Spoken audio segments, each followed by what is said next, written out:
what's so amazing is that you are never alone. With you are your loved ones in spirit.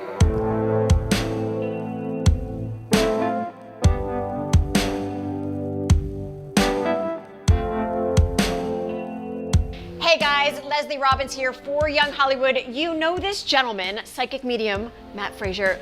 Amazing to see you on the couch, in the dressing room, at the Wiltern. You just got off the stage, sold out crowd, mentally, physically, spiritually, emotionally.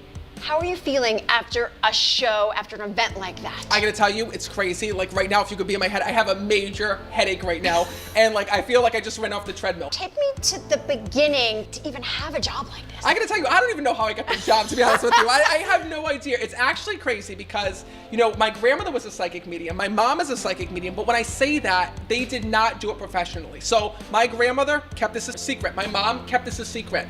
But we always had the gift, meaning that my grandmother could see things before they happened. My mom is a life psychic, so she can tell like how many kids you're gonna have, who your soulmate is, who you're gonna get married to.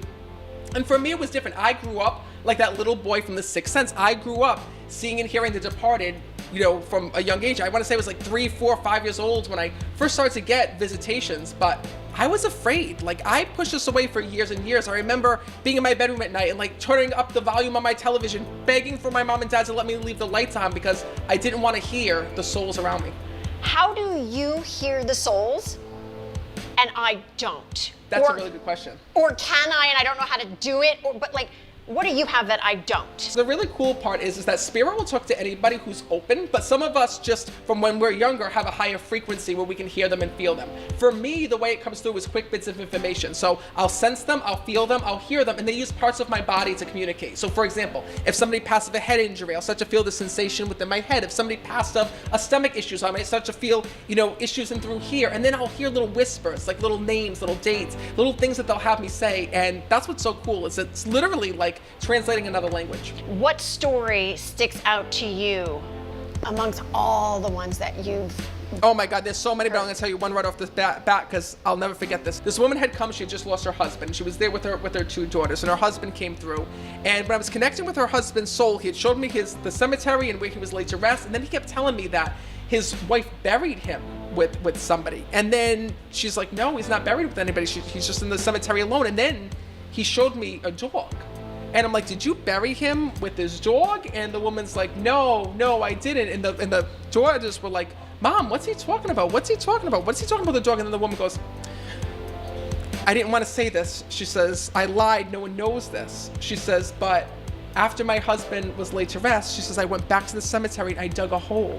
She says, and I buried the ashes of the dog with him and I mixed it in the grave. And the daughters were like, what? And the audience was like, what? And it was just like, everybody was like, oh my God. I think that like messages like that are the coolest because they show us that our loved ones know what you're doing when no one else is looking, right? And it's not a creepy or weird way, it's a validating way. Like I love when souls bring through messages like, how could he have known this? Like how, like I always ask them to tell me things that nobody else could Google or possibly know.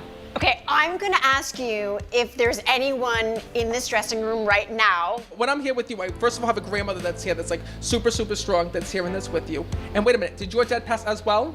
Mm-mm. He's still here in the physical world. It's gotta be someone else that's here then. Is that with you? How do you connect with that? My grandmother, yeah, and my father died of a heart attack. Oh, your dad passed. You gotta come here and this chick is right away, the soul's here. Wanna come here? Is it all right? Come on.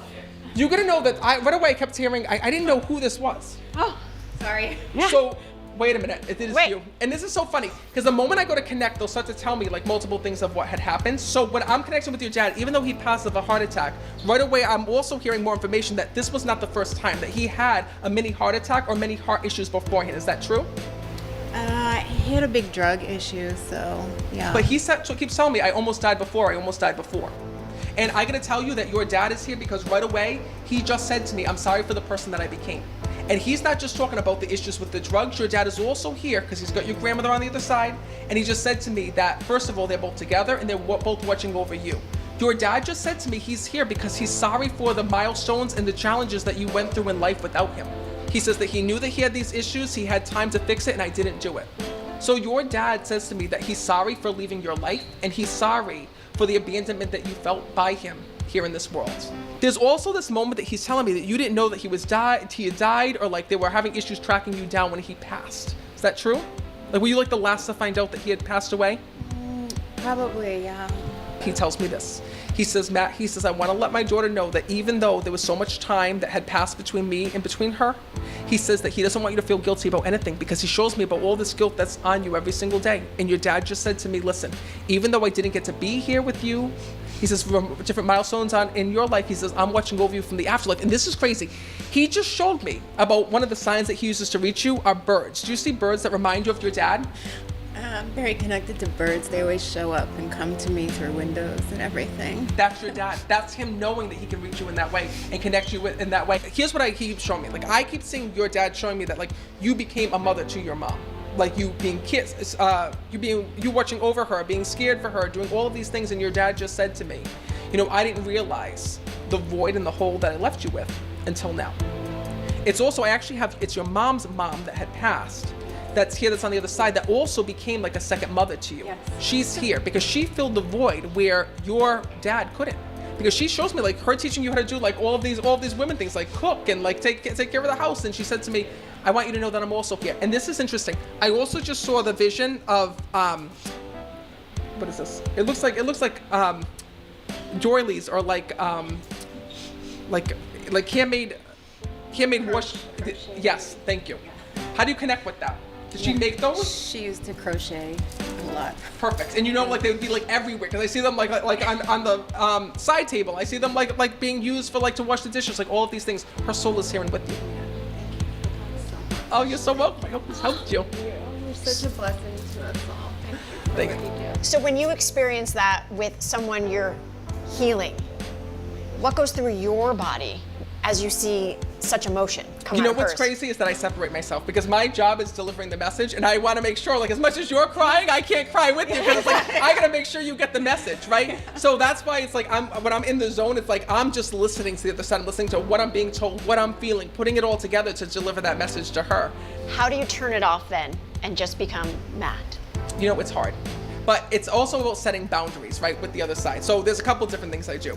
One, I take time just to go and to spend time doing absolutely nothing. Like, I'll just take a week and I won't do anything. I won't, like, people say to me all the time in Rhode Island, because it's such a small state, Matt, I don't see you. How come you're not out? And I'm like, because I stay in my house and I don't want to see anybody living or dead, right? I'm just with my family, because if I don't see you, I'm not reading you, I'm not meeting your dead people. So there's that. But then also the part is just, you know, resting and recharging, and then also knowing boundaries. Like, when I'm done for the night, I'm done for the night. Like, souls know that they can't come to me because, exactly, it's off. What are the common themes that angels and spirits bring us, or bring you? Well, they have so many messages, because when souls get to the other side, they realize things that they didn't get to realize here in this world. So the first is forgiveness, right?